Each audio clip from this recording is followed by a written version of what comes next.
Louvamos ao Senhor por estarmos aqui, mais uma oportunidade que Deus nos concede. Quero desde já mandar aí um abraço caloroso a toda a membresia da IBIP, da Igreja Batista Independente do Panatis. Agradecer porque você está aí conosco, adorando a Deus juntamente, conosco. Este é um culto que nós estamos celebrando de uma forma diferente, mas não deixa de ser um culto. E como um culto, nós fazemos a adoração a Deus de forma coletiva, mas cada um de forma individual presta o seu culto ao Senhor. Então que você possa fazer isso da melhor forma, sempre com bastante reverência e adoração ao Senhor nosso Deus. Louvamos a Deus pelo tempo que temos vivenciado como igreja também, os desafios que Deus tem nos colocado nesse tempo de pandemia, nesse tempo de dificuldade, de crise, de isolamento social, mas Deus tem nos impulsionado a pregar o Evangelho, a falar as boas novas. E eu quero nesse momento lhe pedir para que você seja esse missionário, Nós estamos iniciando o mês de abril, e o mês de abril também é um mês de missões em todas as igrejas batistas independentes do Brasil. E eu queria pedir para nesse momento você usar aí o seu smartphone para compartilhar esse link. Quem sabe alguém que não é crente, que você conhece e está precisando de uma palavra de Deus ao seu coração. Então você pode fazer isso nesse momento, pegar o link dessa transmissão, desse vídeo, compartilhar aí com essa pessoa e pedir a ela, para ela estar adorando a Deus e ouvindo também a palavra do Senhor ao seu coração. Queremos lembrar os amados irmãos e a igreja do Senhor que como mês de abril, mês de missões, nós temos um tema do nosso mês de missões: ame como Deus ama, baseado no Evangelho de João, capítulo de número 3, versículo de número 16 e 17. Esse é o tema da nossa campanha de missões desse ano. Somos desafiados, por Deus a amar como Ele ama. E amamos quando Ele ama, como investimos na obra missionária. E todos nós sabemos que existem 3 maneiras de investirmos na obra missionária, Primeiro, eu posso orar. Segundo, eu posso contribuir. E terceiro, eu posso ir. Se eu não estou lá, pastor, como é que eu posso contribuir com a obra missionária? Você pode orar e você pode ir, Aliás, você pode contribuir. E quando nós falamos do mês de missões, nós falamos do nosso desafio, do nosso alvo, que precisamos arrecadar para que possamos abençoar os nossos missionários. Para que os irmãos tenham uma ideia, são cerca de 23 missionários da CIB espalhada por todo o mundo. E são cerca de 10 missionários espalhados no território nacional da CIB. A CIB-RN, que é a nossa convenção aqui do Rio Grande do Norte, nós temos missionários locais também, pastor Lusitano, pastor Isaú, presbítero Nelson também, e possamos alcançar também esses campos, Boqueirão, Rio do Fogo, Mossoró e Parelhas, com a divulgação, com a oração e também com a nossa colaboração. Então os ministérios vão estar articulando isso juntamente com todos os amados irmãos. Amém? Então ore nesse propósito, ore nesse sentido para que tenhamos um mês de missões abençoado e venhamos abençoar a obra de Deus. Eu gostaria de convidá-lo agora a abrir a sua Bíblia. Você que está aí com a sua Bíblia ao lado, abra a sua Bíblia no Evangelho segundo escreveu São Marcos. Como dizia o saudoso irmão Dejaí, Evangelho de Jesus, escrito por Marcos. Vamos fazer a leitura do capítulo de número 4, versículo de número 35. Marcos, capítulo 4, versículo 35. Você que está com outro dispositivo que não é a Bíblia, acesse aí, fica mais fácil ainda. Marcos 4, 35. Amém? Vamos fazer a leitura da palavra do Senhor. Diz-nos assim o texto: naquele dia, já tarde, disse-lhe Jesus: passemos para outra margem. E eles, Despedindo a multidão, levaram assim como estava o barco. Outros barcos seguiram. Ora, levantou-se um grande temporal, um vento e ondas que arremessavam-se contra o barco, de modo que estava a encher-se de água. Jesus estava na polpa, dormindo sobre o travesseiro. E eles despertaram e lhe disseram: Mestre, não te importa que pereçamos? E ele despertando, repreendeu o vento e disse ao mar: Acalma-te e emudece. E o vento se aquietou e se fez grande bonança. Então lhes disse: Por que sois assim tímidos? Como é que não tendes fé? E eles, possuídos de grande temor, diziam uns aos outros: Quem é este que até o vento e o mar lhe obedecem? Querido Deus e eterno Pai, nós te damos graças, Senhor, por estarmos aqui nessa noite. Te pedimos ao Senhor que o Teu Espírito Santo fale ao coração de cada ouvinte da Tua palavra, Senhor. Cada um, Senhor, que está, Senhor, meu Deus, a assistir, que está a contemplar, Senhor, que está, meu Deus, chegando, ó Deus, essas imagens, esse som, Pai, possa ser tocado pelo Teu Espírito, Senhor. Que a Tua palavra venha a nós, Senhor, e caia e ache em nosso coração como uma boa terra para produzir frutos, Senhor. Nos transforma, nos muda, Senhor, nos leva ao arrependimento nesta noite, para que o Teu nome seja glorificado. Te pedimos assim, no nome de Jesus. Amém. E graças ao Senhor. Amados irmãos, essa noite eu gostaria de falar sobre as tempestades da vida. Nós estamos vivendo num momento e num contexto onde se erigiu sobre a humanidade uma grande tempestade. E diante das tempestades, diante das calamidades, diante dos desastres, uma pergunta ou um questionamento vem à tona: Deus verdadeiramente é bom? E se Deus é bom, por que Ele permite essas coisas? Por que o coronavírus? Por que essa pandemia que assola e que amedronta a todos e a todos? E eu lembrei, para iniciar esse sermão, de uma história que conta de um rei e de seu servo. Certa vez eles saíram para caçar, e aquele servo sempre tinha consigo um ensinamento que dizia: Deus é bom o tempo todo Deus é bom. E ele repetira isso diante de toda a sua vida, e aquele rei já estava cansado de ouvir ele falar aquilo. E nesse dia que eles foram caçar, uma grande fera investiu contra a vida do rei. E o servo só conseguiu matar a fera após a fera ter machucado aquele rei e ter decepado um dedo da sua mão direita. E aquele rei olhou para aquele servo e disse: E agora? Deus é bom? E o servo olhou para ele e disse: Deus é bom o tempo todo Deus é bom. E o rei ficou extremamente irado e mandou aquele servo para o cárcere. E tempo depois, aquele mesmo rei foi para uma outra caça, foi fazer uma nova caçada. E naquele momento, naquele dia fatídico, ele foi capturado por uma tribo de canibais. E eles iam fazer o sacrifício, já tinham preparado a lenha, já tinham preparado todo o ritual para sacrificar aquele rei naquele sacrifício aos seus deuses. E quando o sacerdote foi fazer a vista em seu corpo, percebeu que estava faltando um dedo da mão. E para aquela tribo, só podia ser sacrificado em oferenda aquele Deus deles se tivesse o corpo perfeito. Então o rei foi liberado. E quando aquele rei chegou no palácio, mandaram chamar e libertar o seu servo.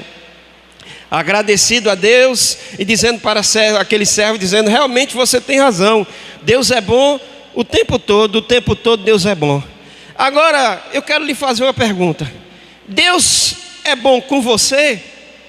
Porque você foi preso injustamente, Se Deus fosse bom com você, você não teria sido preso. E aquele servo sabiamente respondeu para o rei dizendo: negativo, seu rei, Deus é bom para comigo também. porque se eu não tivesse sido preso injustamente, quem teria sido comido, devorado pelaquela tribo canibal, seria eu, porque eu tenho um corpo perfeito. Moral da história: precisamos entender em todas as circunstâncias que apesar das tempestades, Deus é bom. Guarde isso no seu coração. Nós acabamos de ler um texto que vai nos dizer isso, que Deus, Ele é bom o tempo todo. Mas a bondade de Deus não nos impede de passar por tempestades, não nos impede de passar por desastres, por crises, por pandemias. Esse texto, amados irmãos, ele é dividido por William Barclay em 6 partes. Primeiro, o texto vai falar de uma noite de navegação. Depois, o texto vai falar de um momento de tempestade furiosa. O texto também vai falar de um clamor maravilhoso. E o texto vai descrever também um milagre impressionante feito por Jesus. E depois desse milagre, ele vai descrever a reprovação amorosa que Jesus faz aos seus discípulos. E por último, o texto descreve a impressão maravilhosa que os discípulos tiveram de Jesus, dizendo: quem é este que até o vento e o mar lhe obedecem? Precisamos, portanto, em primeiro lugar, entender nesse contexto atual que as tempestades, o que são as tempestades, como elas se apresentam na nossa vida. Tem muita gente que, por não entender essa situação e não se preparar, às vezes desiste, às vezes é derrotado, às vezes sucumbe e às vezes naufraga. Como são as tempestades? E eu registrei aqui 4 características dessas tempestades, que se enquadram muito bem no tempo que nós estamos vivendo. A primeira característica é que as tempestades, elas são inevitáveis. Não há como você evitar. E durante esse tempo eu já vi muita gente escrevendo: mas eu, pastor, eu sou crente, né? Eu sou servo de Deus, e essa pandemia é inevitável. Mas Jesus já disse isso: no mundo tereis aflição. Elas são inevitáveis. Os discípulos estavam num dia de pregação normal, habitual, um dia comum quanto outro qualquer, e de repente Jesus disse: vamos para o outro lado. E eles pegaram o barco, prepararam o barco e foram. E de repente se encontraram com o inesperado, se encontraram com aquela tempestade que era inevitável naquele momento. E quando nós se encontramos com isso, uma coisa que tem que ficar claro para mim e para você é que nós precisamos estar preparados. Olha para o irmão que está ao teu lado e diz: meu irmão, você precisa estar preparado. Outra característica das tempestades é que elas são perigosas. O texto descrito por Marcos é bem claro. O vento batia no barco, o mar estava revolto e a água já entrava no barco. Então aquela tempestade não estava para brincadeira. A tempestade veio para matar mesmo. Eu estou vendo muita gente despercebida em relação a essa tempestade da pandemia, né? Muita gente brincando: não, coronavírus, né? Não tem problema nenhum não, é só uma marolazinha, é só uma chuvazinha, é só uma gripe, é só um resfriado. Tome cuidado, porque as tempestades, elas quando vêm, elas não vêm para brincadeira não. Elas vêm realmente para matar, elas vêm realmente para destruir, elas vêm realmente para punir, elas são severas para mostrar quem Deus é e quem nós somos. E eles de fato entenderam isso. Os americanos entenderam isso no 11 de setembro. O mundo entendeu isso várias vezes quando as doenças e outras pragas assolaram a humanidade. Eles estavam de fato correndo risco de morte. Outra característica das tempestades, das crises, é que elas são também inadministráveis.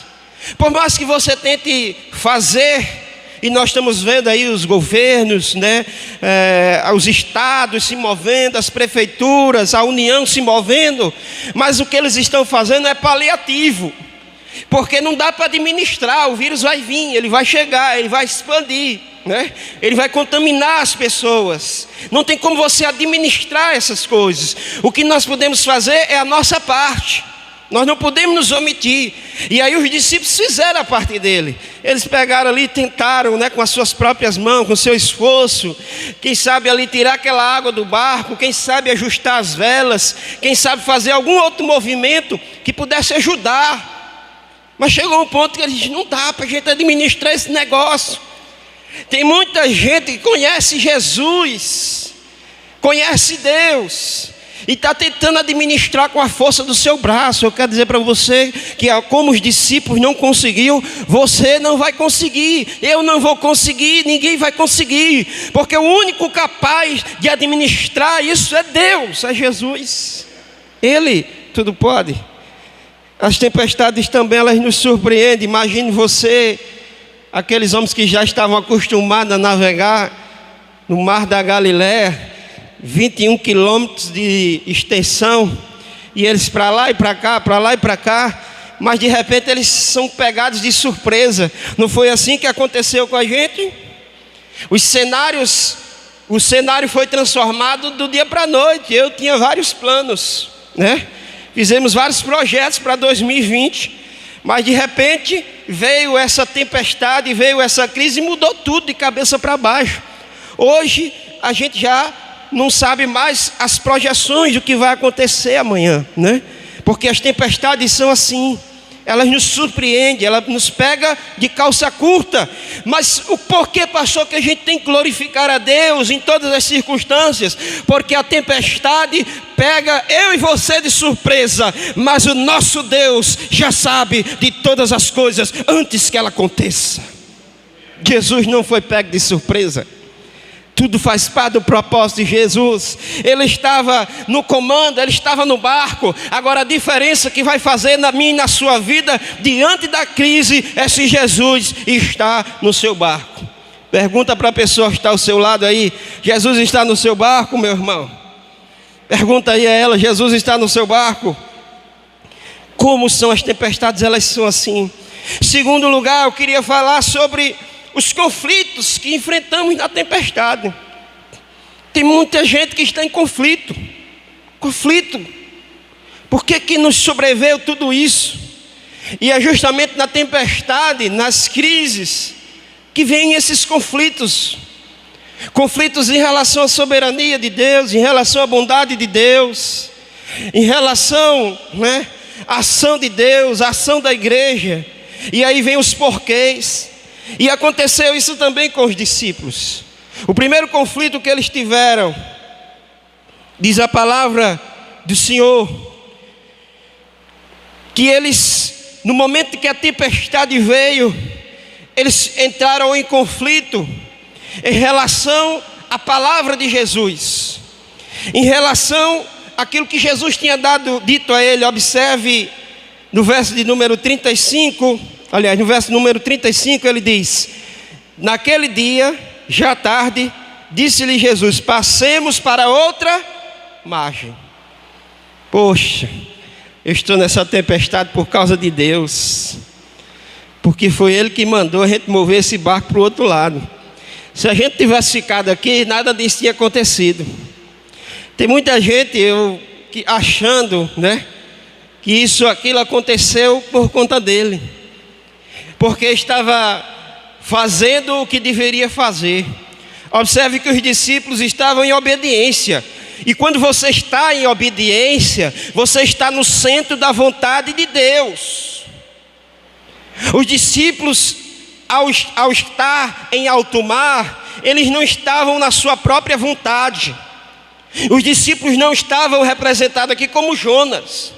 Jonas foi parar na tempestade, não porque ele estava no centro da vontade de Deus, mas ele foi parar na tempestade porque ele era desobediente a Deus, porque Deus mandou ele ir para Nínive e ele foi para Tarsis. Tem muita gente que está na tempestade nesse contexto, mas o contexto aqui é diferente. Os discípulos estavam indo onde Jesus mandou eles ir, estavam fazendo o que Jesus mandou eles fazer, estavam no lugar que Jesus mandou eles estarem. Eles estavam fazendo a vontade de Deus. Mas isso é impressionante, porque mesmo assim, Nada impediu de que aquela tempestade viesse às suas vidas. Então esse é o grande dilema, pastor. Então vale a pena obedecer a Deus? Vale. Porque a diferença de Jonas dos discípulos é porque quando você passa pela crise, pela pandemia do coronavírus, quando você passa pelas tempestades da vida, se você passa como Jonas, talvez você seja tragado juntamente com a crise. Mas se você passa como os discípulos, em obediência, no centro da vontade, Jesus vai chegar na minha e na tua vida. Existe a diferença. Outra crise que eles têm nesse momento da tempestade está aí nos versos 36. E despedindo eles, levaram assim para o barco, e os outros o seguiam. Diz aí o versículo de número 37: e se levantou um grande temporal, e as ondas remessavam contra o barco, de modo que já estava a encher de água. Interessante, amados irmãos, que aqui está em outra crise. Se instala outra crise, porque eles estão em obediência, e diz o texto que Jesus estava com eles. Jesus estava com eles. A presença de Jesus com eles. Não é isso que muitas vezes nós dizemos: meu Deus, Jesus está conosco. Será que nós precisamos passar por isso? Sim, vamos passar por isso. Esse é o ensino das Sagradas Escrituras.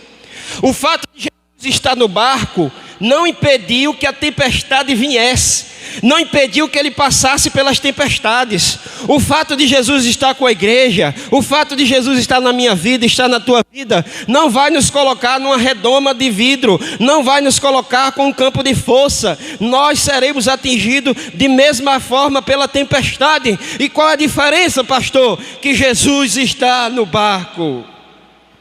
Quando ele está, irmãos, nós estamos seguros. Tem um hino que diz assim: seguro estou nos braços daquele que nunca me deixou. Então eu e você estamos seguros.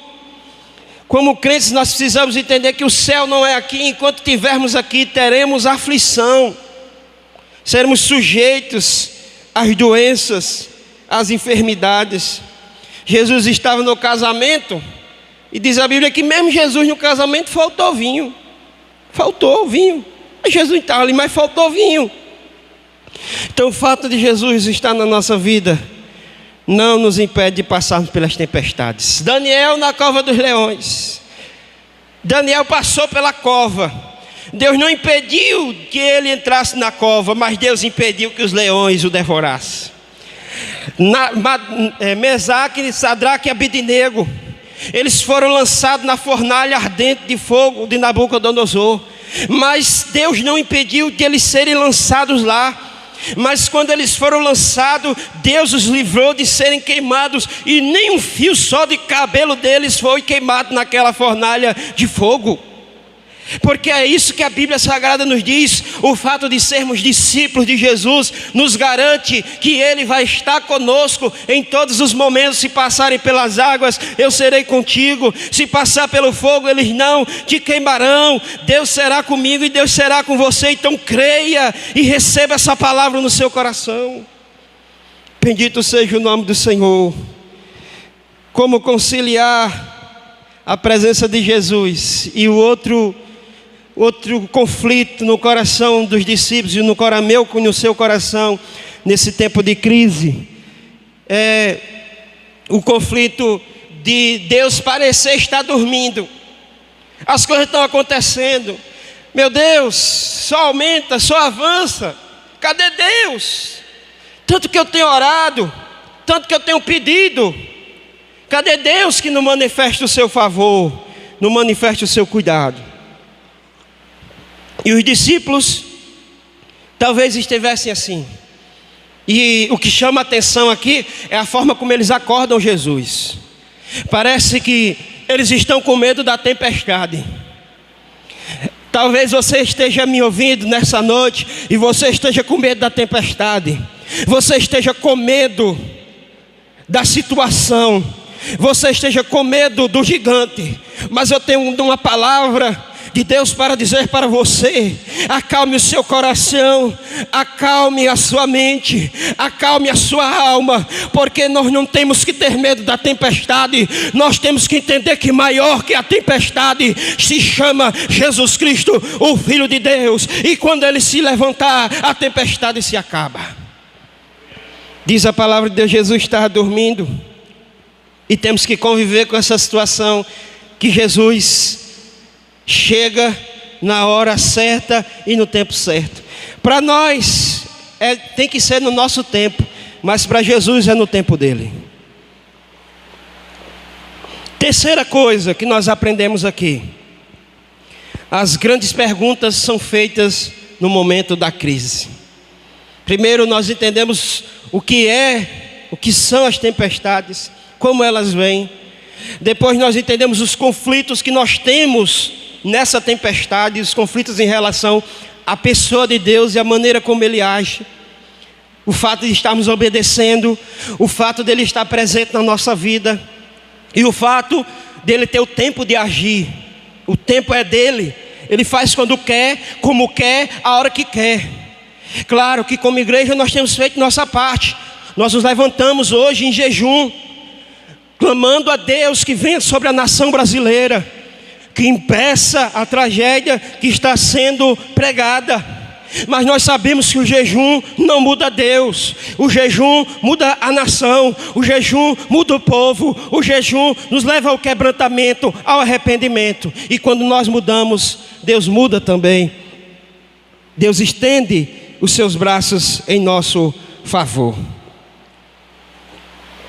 Terceiro, as grandes perguntas que estão contidas no texto. Que coisa maravilhosa, irmãos. Que grandes perguntas são essas? Primeira pergunta está aí no versículo de número 38, diz: Jesus estava na polpa do barco, dormindo sobre o travesseiro, e eles despertaram-lhe e disseram: Mestre, não te importa que pereçamos? Eita, irmãos, quem já fez essa pergunta aí, levanta a mão, se você já fez essa pergunta diante dessa crise. Jesus, você não está se importando não, Jesus? Jesus, olha o que é que está acontecendo, Senhor. Cadê o Senhor? Nós temos clamado, nós temos buscado, né? Será que o Senhor não vai se importar com a gente? Não, Senhor. E interessante que nesses momentos da pergunta do discípulo, que parece mais uma crítica, né? É como se ele estivesse dizendo: a gente está acontecendo tudo isso aqui, a gente está quase morrendo nesse barco, e o Senhor está dormindo aí nessa hora, né? Coisa bonita, né, Senhor?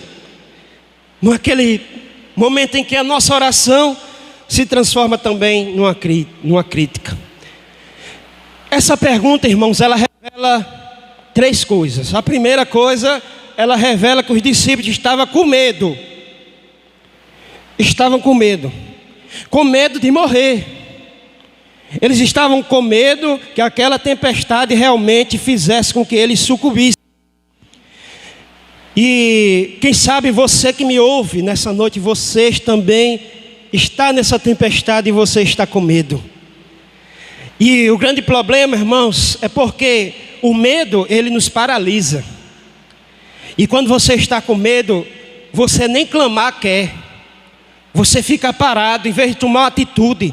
Você não é crente, mas você sabe o Deus se clamar, você conhece Jesus, mas você está parado, você está com medo, você está depressivo, você está perplexo.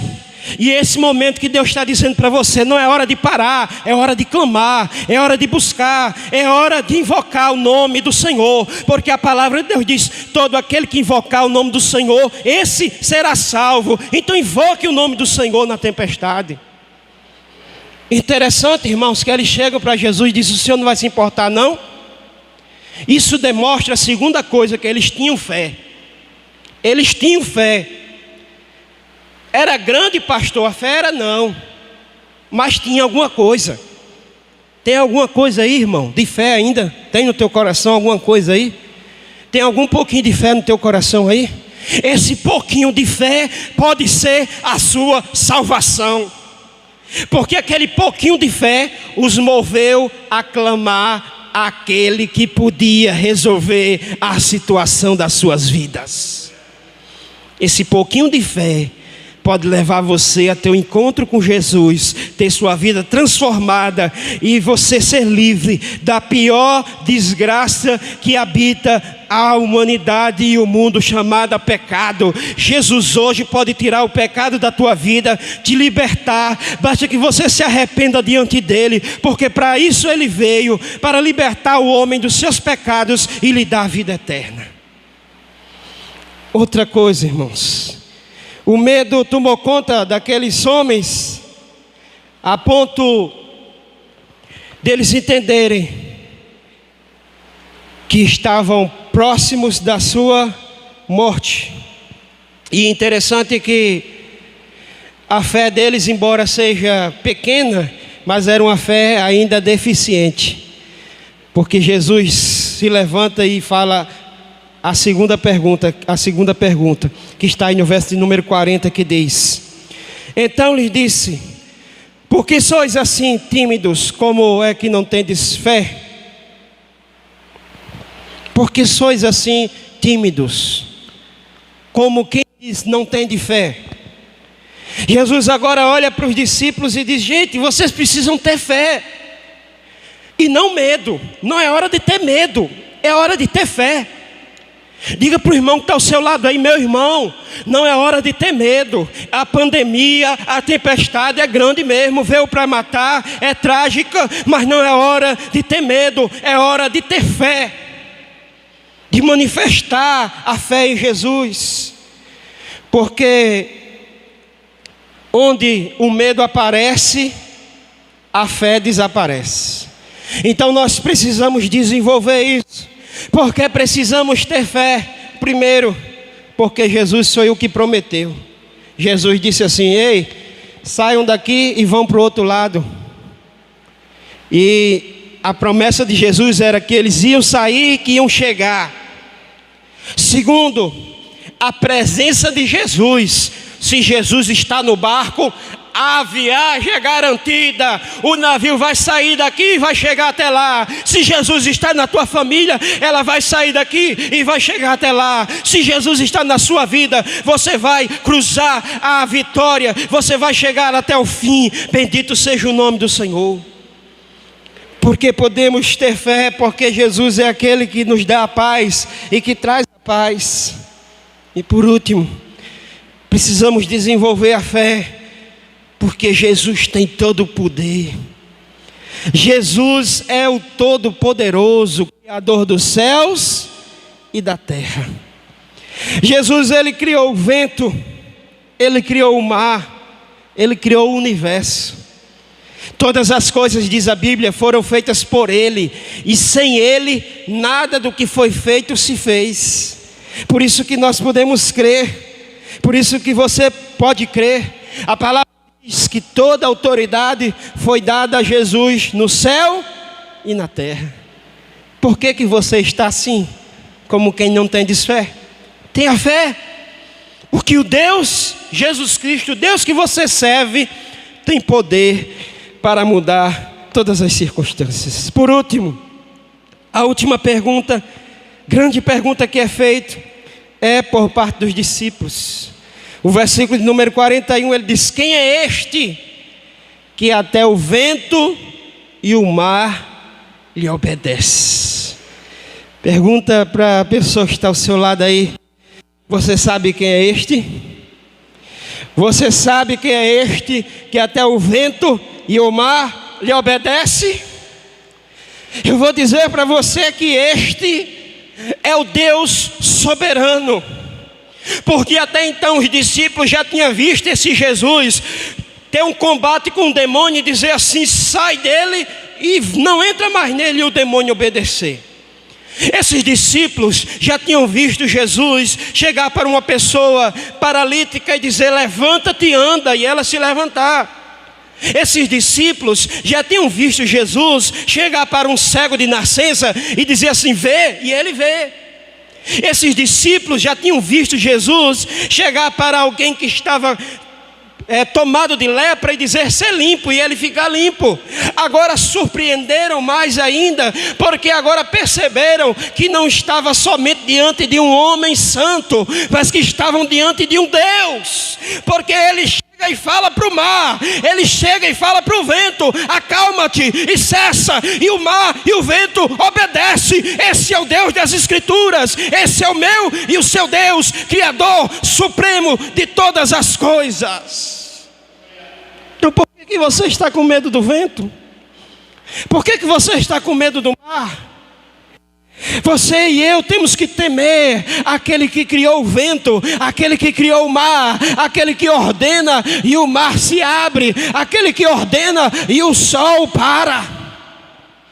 Bendito seja o nome do Senhor. Quem é esse? Esse é o homem Jesus, que se fez carne, mas que dorme, porque ele sabe que no tempo certo ele vai se levantar e vai dizer assim: acalma-te, pandemia, acalma-te, vírus, acalma-te, humanidade. Eu cheguei, eu vou manifestar agora o meu poder para que vocês saibam que eu tenho autoridade no céu e na terra. Toda a glória seja dada a Ele. Ele é perfeitamente Deus. Toda a autoridade lhe foi dada no céu e na terra. Vamos ficar de pé nesse momento. Quem sabe você está me ouvindo nessa noite e você não sabe ainda quem é este. Quando Jesus faz cessar o vento e o mar, ele se acalma. E interessante, amado, eles se acalmam como um pai que ordena ou que fala com o seu filho: ei menino, fique quieto aí, fique quieto aí. É assim, irmão, porque Ele é o Criador de todas as coisas, e no tempo certo Ele vai de se manifestar.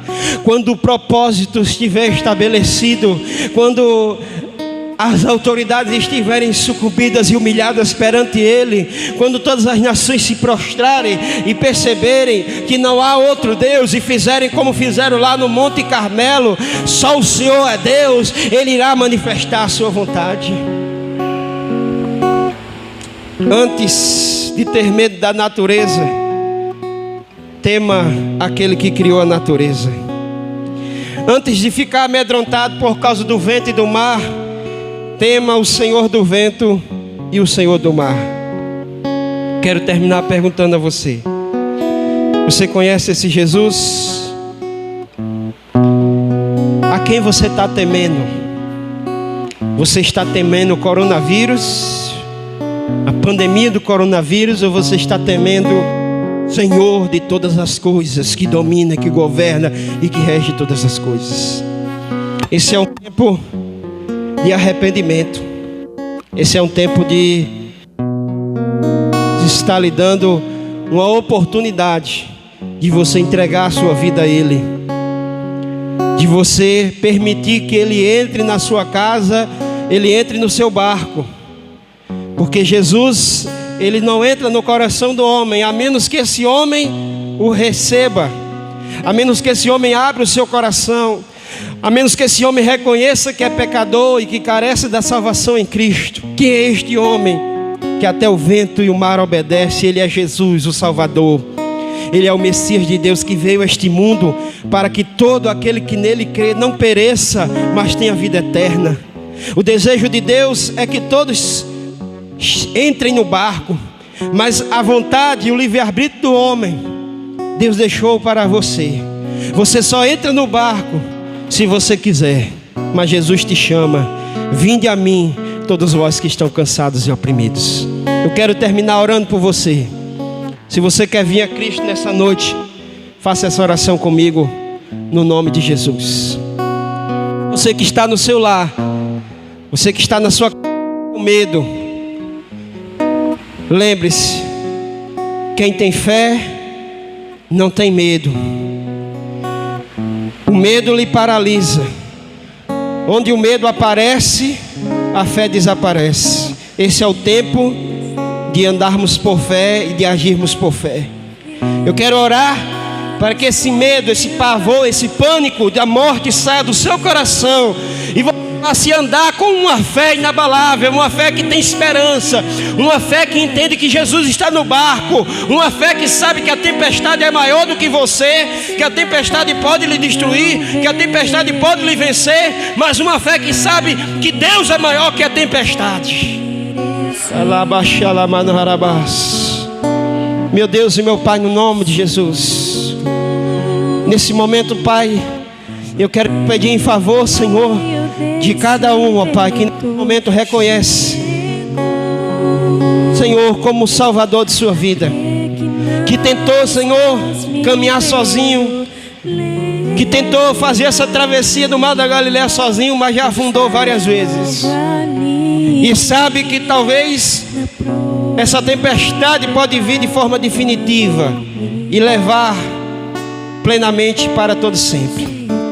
Mas ao reconhecer o Senhor como Salvador, ele vai saber que ele vai ter uma segurança, uma garantia de vida eterna, uma garantia de salvação, de livramento. Por isso, Pai, nesse momento eu oro para que o Senhor perdoe os seus pecados, o Senhor apague, Senhor, o seu passado, e o Senhor escreva o nome no livro da vida, para que o teu nome seja glorificado, Pai. E toda obra das trevas sobre a vida, Senhor, desta pessoa seja repreendido na autoridade do nome de Jesus, e que ele possa gozar a partir de hoje de liberdade, porque se o Filho libertar, verdadeiramente sereis livres. Seja livre por Jesus, seja livre por Jesus. Receba nesta noite Jesus Cristo em seu coração, para a glória do Senhor, no nome de Jesus, no nome de Jesus, Pai. Jesus, toca em todos os corações, aqueles que estão com medo, que sejam agora inundados pela fé, essa fé que faz o impossível, essa fé, Senhor, ó Deus, que sem ela é impossível te agradar, essa fé que é a certeza do que se espera, essa fé, Senhor, que faz com que aquele que crê receba e veja o impossível. Por isso assim nós te louvamos e te agradecemos no nome de Jesus. Amém.